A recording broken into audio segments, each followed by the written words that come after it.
یو حدیث کې یو 4 رکعاته مونځ راغلی دی د ورځې، او هغه مونځ 4 رکعاته هغه دومره قیمتي مونځ دی چې په هغې سره 3 انعامات موږ او تاسو ته میلاویږي.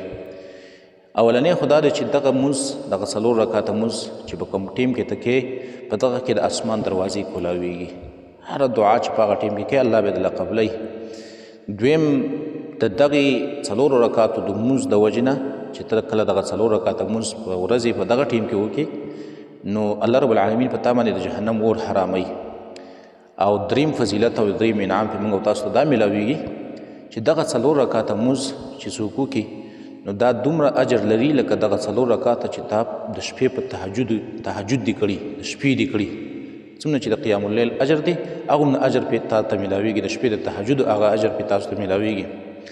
حدیث کې راځي عن عبد الله بن سائب رضي الله تعالى عنه أن النبي صلى الله عليه وسلم كان يصلي 4. عبد الله بن سائب رضي الله تعالى عنه فرمایي رسول الله صلى الله عليه وسلم بکول 4 رکعاته بعد ان تزول الشمس، پس د دینه چې نور به زایله شو، یعنی د 12 بجو نه وروسته، قبل الظهر مخکې د ماسپښین د فرضو نه، د فرضو د ماسپښین د فرضو نه مخکې کله به چې نور زایله شو دغه ټیم کې به دا 4 رکعاته کم چې موږ 4 رکعاته سنت کوو دا به کول. او قال نبی صلی الله علیه وسلم به ویل انها ساعة تفتح فيها ابواب السماء، دا یو داسې وخت دی د ماسپښین د مانځه نه مخکې دغه ټیم چې دی د زوال نه وروسته دا یو داسې وخت دی چې په دې کې د اسمان دروازې کولاویږي.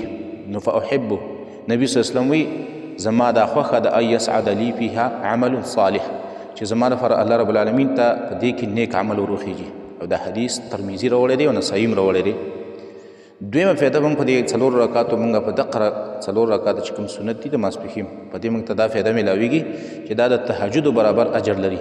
دا حدیث امام طبرانی راوړی ان النبي صلی الله علیه وسلم قال، نبی صلی الله علیه وسلم فرمایلی دي من صلى قبل الظهر 4 رکعات، چا چې د ماسپښین نه مخکې 4 رکعاته مونځ وکړه کانما تهجد بهن من لیلته، گویا دا داسې دی لکه په دغه شپې چې تهجد کړي، د تهجد برابر اجر لري.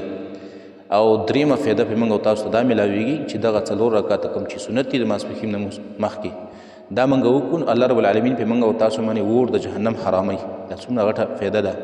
حدیث کې راځي فعن ام حبیبه رضی الله تعالی عنها، ام حبیبه رضی الله تعالی عنها فرمایي عن النبي صلی الله علیه وسلم قال، نبی صلی الله علیه وسلم فرمایلی دي من صلى 4 قبل الظهر، څوک چې 4 رکعاته د ماسپښین نه مخکې وکړي و 4 بعدها او 4 رکعاته ترې وروسته وکړي نو لم تمسه النار، نبی صلی الله علیه وسلم فرمایي چې دې سړي ته به اور د جهنم ونه رسیږي. او دا حدیث امام ترمذي او نسائی دواړو راوړی دی.